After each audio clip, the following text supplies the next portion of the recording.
Contos de terror reais. A última curva. Todos conhecem histórias de casas assombradas, cemitérios, parques abandonados e hotéis. Mas você já parou para pensar sobre autódromos assombrados? Pois é o que vamos apresentar para vocês. Maio de 1994 era mais um final de semana de Fórmula 1 e naquela época o maior símbolo brasileiro em todo o mundo era o Ayrton Senna, tricampeão de Fórmula 1. Suas vitórias impressionantes faziam o Brasil inteiro ter orgulho da bandeira brasileira, que o piloto sempre dava um jeito de mostrar com suas vitórias.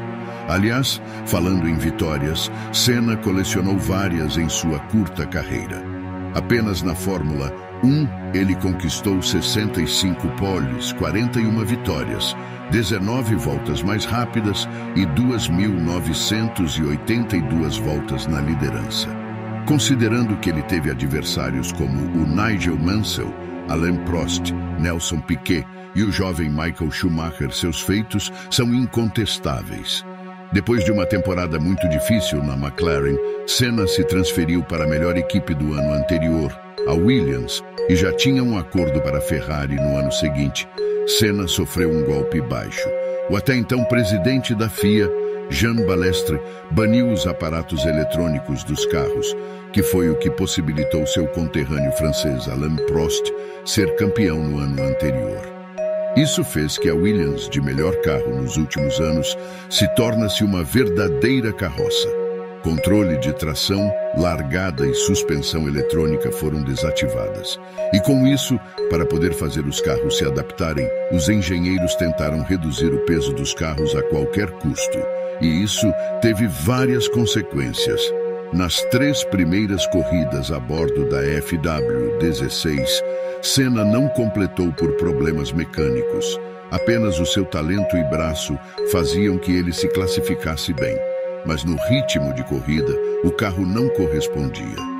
Todos que conheciam o piloto brasileiro sabiam que ele não se conformaria com esses resultados e que iria além para superar seus rivais. A 4ª corrida era a chance de Senna finalmente vencer, mesmo com os problemas do carro. Era o Grande Prêmio de Imola. Sexta-feira, dia 29 de abril, inicia-se os treinos livres para a corrida. Tudo parecia que esse fim de semana seria como todos os outros na Fórmula 1, mas só parecia. Mas algo não estava certo.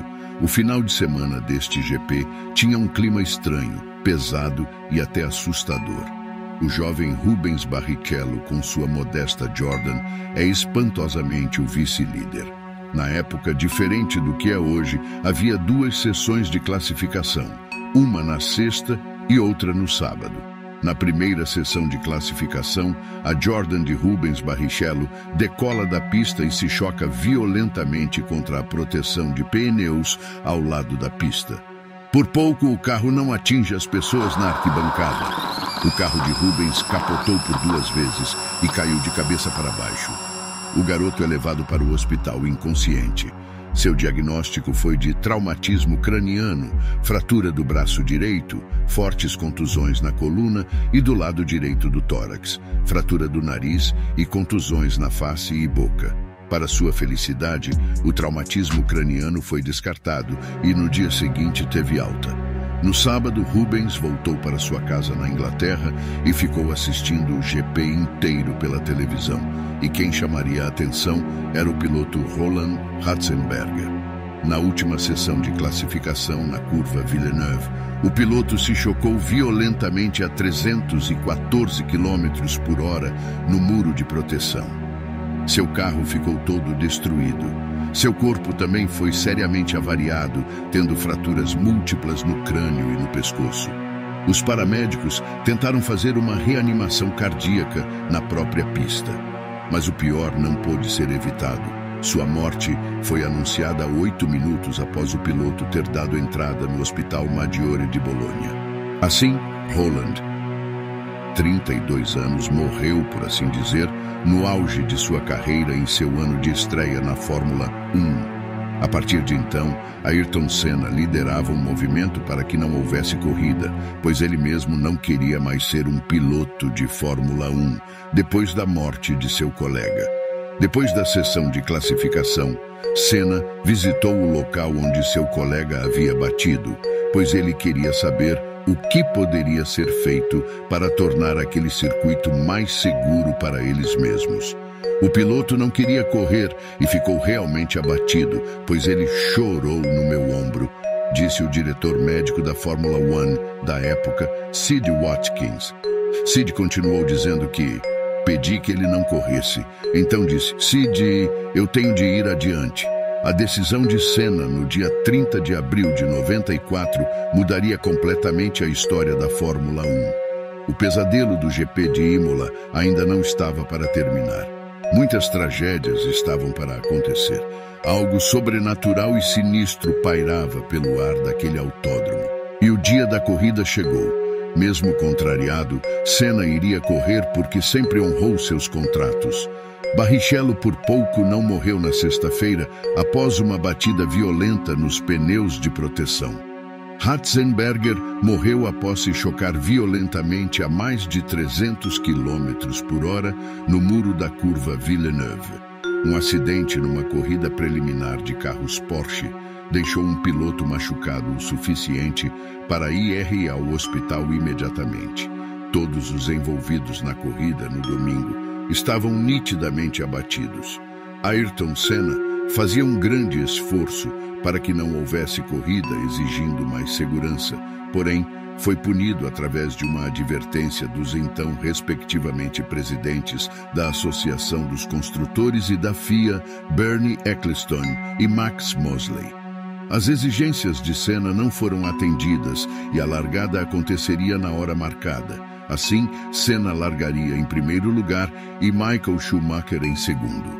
Após o sinal verde, o motor da Benetton do piloto finlandês Giorgio Aletto apagou. Enquanto seu carro ficou parado no grid, o piloto Pedro Lamy, da equipe Lotus, bateu violentamente na traseira de Letto.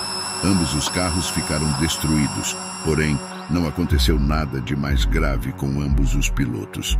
Contudo, os fragmentos do carro, como os pneus, voaram, caindo na arquibancada, atingindo pelo menos 3 espectadores. Um deles sofreu traumatismo craniano. Não dava para negar que uma entidade do mal estava presente neste final de semana. Com este acidente, o carro de segurança entrou na pista.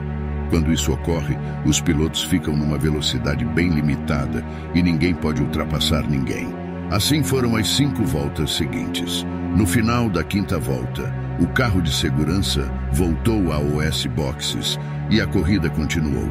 Senna se manteve na liderança à frente de Schumacher. Ele completava a 6ª. Todos sabemos a ligação do número 6 com a besta. Seria apenas coincidência ou a corrida estava amaldiçoada? E no início da 7ª, ele passou reto na curva Tamburello e bateu violentamente no muro a 216 km por hora. Seu carro ainda ricocheteia no chão e ainda continua se arrastando por alguns metros à frente. Seu corpo ficou inerte no carro. Logo, a corrida foi interrompida. Os médicos correram para lhe prestar os primeiros socorros. O piloto continuava imóvel. Nitidamente ele moveu a cabeça, isso indicava que tudo estava bem. Mas não foi isso que aconteceu. Logo ele foi levado a um hospital em Bolonha, na Itália, em coma com traumatismo craniano. Às 6h40, horário local, foi anunciado que Ayrton Senna da Silva havia morrido. A morte dele foi um grande choque para todos. Mesmo com tantos acidentes, a corrida se iniciou e Schumacher venceu a corrida. Porém, nas últimas voltas, ao sair dos boxes, uma roda da Minardi de Michele Alboreto se desprendeu do carro, ferindo pelo menos 2 mecânicos e um deles foi levado ao hospital desacordado. Até hoje, dizem que o autódromo de Imola é assombrado pelos espíritos dos pilotos que partiram e que, em noites de lua cheia, o rugido dos motores ecoa pelo ar, trazendo à tona lembranças sombrias de um passado aterrorizante.